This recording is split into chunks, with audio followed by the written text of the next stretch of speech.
ఒక్క logical point అంతర్జాతీయ సమాజంలో ఉన్నటువంటి ఒక విచిత్ర కోణం చూడండి. ఉగ్రవాది ఆలోచన ధోరణి, ఉగ్రవాది మన ఆలోచనలను ఎలా ప్రభావితం చేస్తాడో చూడండి. గాజాలో ఆకలి కేకలు, తిండి లేదు, చచ్చిపోతున్నారు ప్రజలు. ఎందుకయ్యా అంటే ఇజ్రాయెల్ యుద్ధం చేస్తుంది వాళ్ళు. ఇజ్రాయెల్ యుద్ధం చేస్తానికి వాళ్ళు చావుకు కారణం ఏంటి? బయట ప్రపంచం నుండి వస్తున్న ఆహార పదార్థాలు ఇజ్రాయెల్ ఆపేసింది కాబట్టి అందుకని వాళ్ళు చనిపోతున్నారు. ఆకలి కేకలు. ఎస్, వెంటనే వీళ్ళు ఏమంటున్నారు? ఇజ్రాయెల్ యుద్ధం ఆపేసే అంటున్నారు. ఎస్, ఇజ్రాయెల్ యుద్ధం ఆపేయాలి. ఎందుకు అసలు యుద్ధం ప్రారంభించింది? వాళ్ళ దేశం మీద దాడి చేసిన తీవ్రవాదులైన హమాస్ అక్కడ ఉంది కాబట్టి, ఆ హమాస్ చేతిలో తమ వాళ్ళు బందీలుగా ఉన్నారు కాబట్టి. సరే, హమాస్ను తొలముట్టించడం కష్టం, బందీలు విడిపించమని చెప్పాలిగా. అక్కడ వాళ్ళ ఆకలి కేకలు తీరాలంటే బందీలు విడిపించడమే పరిష్కారం అని చెప్పాలిగా ప్రపంచం.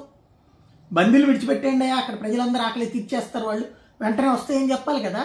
అప్పుడు వినకపోతే ప్రపంచం మొత్తం నిలదీచ్చి ఇజ్రాయెల్ బందీలను వదిలిపెట్టమని చెప్పడం మానేసి ఆ బందీల రక్షణ కోసం యుద్ధం చేస్తున్న వాళ్ళని ఆకలి పేరుతో యుద్ధం ఆపేయమనటం, ఇది ఈ మూర్ఖుల తెలివితేటలతో కూడినటువంటి సమూహము చేసే ఆటలో చదువుకున్న వాళ్ళు వెధవలయ్యే కార్యక్రమం.